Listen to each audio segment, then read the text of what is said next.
Don't stand the guys tonight, bang bang the phone on timeline. They gotta hold on to you know no illumination. Minus and nine, the shots and mine. All that devotion, what the night. Facebook, my inner look and my hero. Everybody's feeling emotions. Everybody needs a consultation. Everybody, please, why don't you know I had Coca-Cola, hey, Coca-Cola, sugar, enjoy. Excellent la chorégraphie. Voilà, c'est pas compliqué, quoique le dernier mouvement, il n'est pas évident à faire. Hein. Vous êtes entraîné, on ne peut pas le dire devant, vous ne pourrez pas voir Mohamed, moi je l'ai vu, vous maîtrisez bien la chorégraphie de Rei.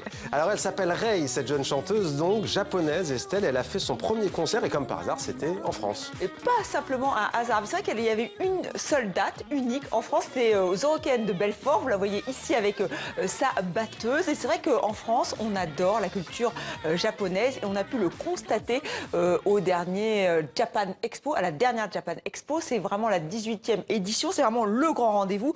3 jours consacrés à la culture japonaise.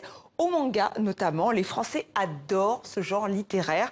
C'est même le 2e marché mondial après le Japon. 14 millions d'exemplaires vendus en 2016.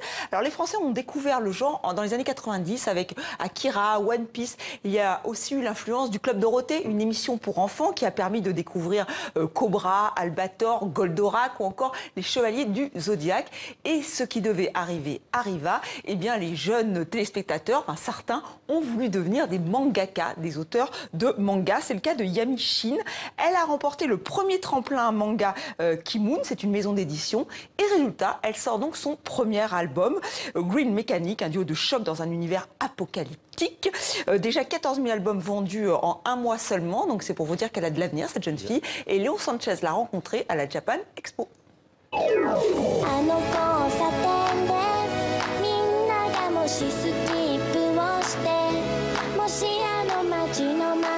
C'était un rêve d'ado finalement. Je me souviens sur mes vieux blogs, j'écrivais ouais, j'espère qu'un jour je pourrai avoir mon manga et tout ça.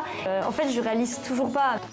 Ça fait 2 ans que je suis dessus et j'arrive pas encore à me dire ah c'est mon travail en fait. Là par exemple quand je suis arrivée à la Japan Expo et j'ai regardé le stand de Kimoon, j'ai vu mon dessin en très très grand. Je réalise toujours pas. J'étais dans le manga depuis toute petite. C'est très cliché ce que je veux dire, mais bon, Club Dorothée, tout ça.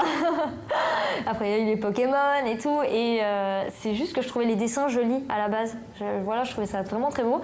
Mais je connaissais pas encore le manga papier. Et j'ai connu le manga papier avec la série qui s'appelle Evangelion. Et là, je me suis dit, ah, mais en fait, on peut vraiment raconter n'importe quelle histoire finalement. C'est pas obligé d'être des Pokémon ou bien du Naruto ou bien voilà. C'était pas forcément du shonen ou type voilà Chevalier du Zodiaque où les gens ils se bastonnaient et tout. On pouvait raconter autre chose. Je continue de trouver le manga joli, j'aime bien la technique, j'aime bien l'ancrage, j'aime bien le format, donc voilà.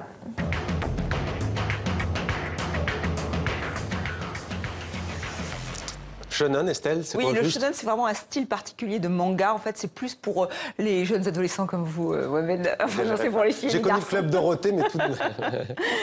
Et donc, à ne pas rater non plus l'adaptation d'un autre manga, là, de Fumio Kuno. C'est une mangaka, donc une femme, dans un recoin du monde. Portrait d'une jeune japonaise, Suzu, avant et après la bombe, puisqu'elle vit dans les années 40, près d'Hiroshima au Japon. C'est un très beau film qui a eu beaucoup de succès, un beau succès critique au dernier festival d'Annecy. Il sortira en France le 13 septembre 2017.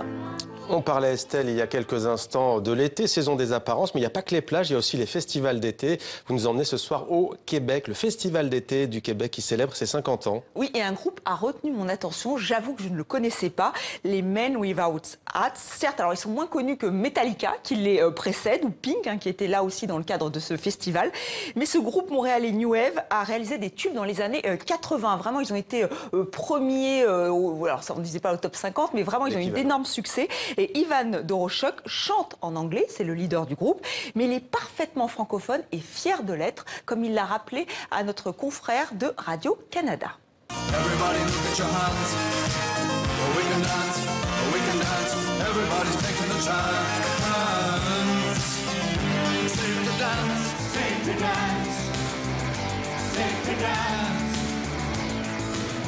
Les chansons Pop Goes World, City Dance sont devenues plus grandes que moi, quasiment.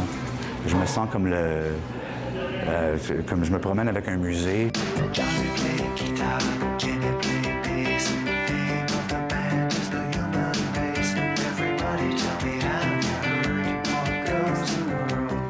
Tandis que City Dance, c'était plutôt le côté rebelle qui est sorti. Pop Goes World, c'était plutôt inclusif. Je voulais plus être rebelle, je voulais être gentil.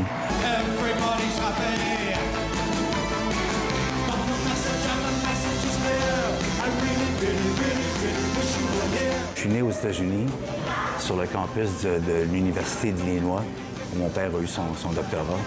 On est arrivé à Montréal et mes parents nous ont envoyés à l'école en français, dès la maternelle. Je suis allé c'est ça, au collège Stanislas toute ma vie. Mais c'est ça, je suis un vrai Canadien, en fait. Je suis un parfait bilingue grâce à mes parents qui sont arrivés ici du Manitoba, puis ne parlaient pas un mot de français. Puis...